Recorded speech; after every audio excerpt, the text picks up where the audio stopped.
developing this software and programming the bots and so on. What we're doing was only available to huge corporations with millions of dollars in funding only a few years back. But because we did the research and we found this state-of-the-art software and we have the skill to develop the software, I used to do professional trading back in the 90s, options trading. Uddhava, of course, has done a lot of programming and stuff like that. So by getting our heads together, working as a team, we have come up with the solution.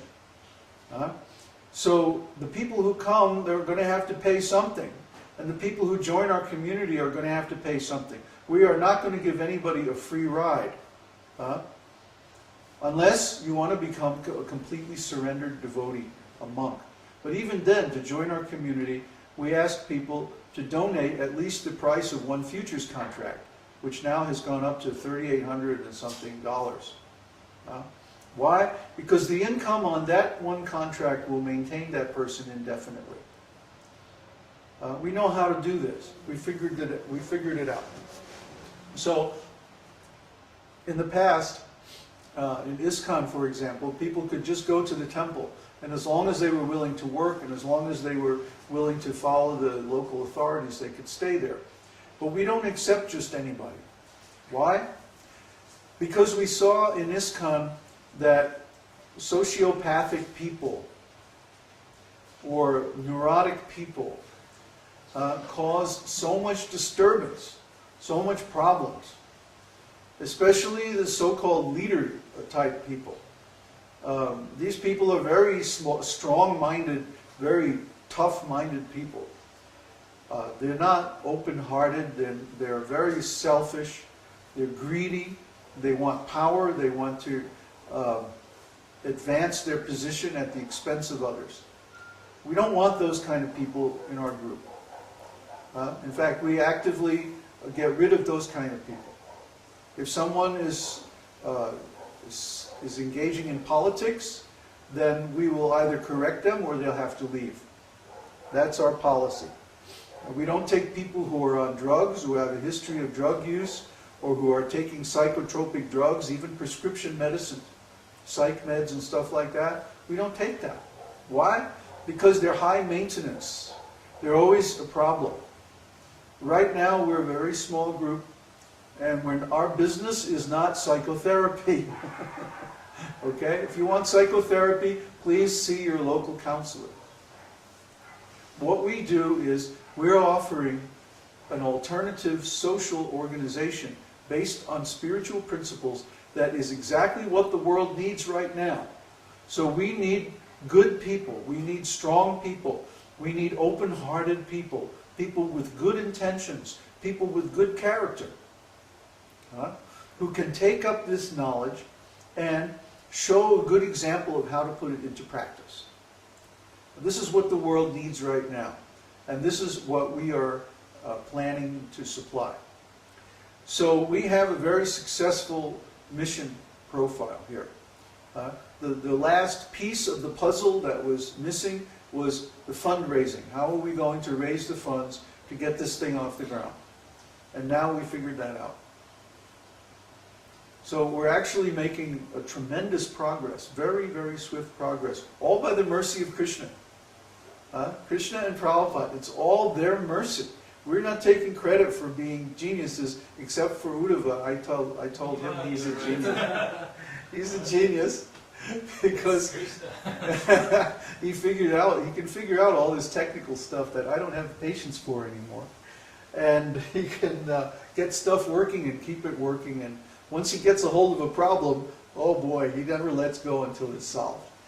So these are good qualities that are, again, they're Krishna's mercy. But Krishna likes to give his devotees credit. He arranged everything in the Battle of Kurukshetra. Yet, he gave Arjuna and Yudhishthira credit. He let Yudhishthira, and actually encouraged Yudhishthira to perform the Rajasuya ceremony and be declared the emperor of the whole world after the Battle of Kurukshetra. So even though Duryodhana and his 100 brothers tried for many, many years, actually 100 years to defeat the Pandavas. Even though at times they had the Pandavas in exile and so many things, they never could perform the Rajasuya sacrifice. So they were never recognized as the actual kings, the actual emperor. Only Yudhishthira and his brothers, because they pleased Krishna. Similarly, there's so many big leaders in the world today. So many political leaders, economic leaders, religious leaders, and so on. And they're all claiming, yes, we're the greatest. Like Muhammad Ali. I'm the greatest. But what happens? They come for a little while, make some noise, and then they go away. Now that's the material world. Where are all these great leaders now? Where are all these great fighters? None of them, since Arjuna's grandson, Maharaj Parikshit, have been recognized as being the emperor of the world. But when someone like Śrīla Prabhupāda comes, some great acharya like that, then it's very easy to recognize that he is the world teacher. He's the world teacher because he's giving the knowledge that the world needs to solve the problems that exist right now. Back in the 60s when Śrīla Prabhupāda was preaching, drugs were a big problem. So what did Prabhupada do? One time when he was in Chicago, he got an interview with the police chief of Chicago. And the police chief came and he sat in Prabhupada's quarters. And Prabhupada told him, we have the solution to crime. Chief Musaki, I think was his name at the time. And so Musaki said, well, that's a big one, what's that? And he says, you have to teach children in the schools to chant the holy name of God. Then they won't take up these drugs and intoxication. They'll give up meat eating, and they'll become very nice citizens. And of course the chief said, well, that's not realistic. It's not realistic. If it's not realistic, then how come we have so many students who have given up meat and are chanting the names of God and then have stopped taking drugs and intoxication? Whatever the Acharya says, if you follow it, you're successful. Try to understand. The Acharya is giving the instructions of Krishna. He's acting as Krishna's spokesman, Krishna's ambassador, Krishna's representative. So if you follow the instructions given by the Acharya, automatically Krishna makes you successful. It's so simple. So we're following Śrīla Prabhupāda's program to create an ashram, a monastery, a spiritual education program, a varṇāśrama college, independent, self-sufficient farm program. And we're going to build this program more and more until it becomes worldwide famous and renowned, important center of education for sustainable agriculture. And this benefits everybody. The local people, the local government is going to love us because we're bringing foreigners and foreign exchange into the country. We're bringing tourists. We're increasing the travel. We're transportation.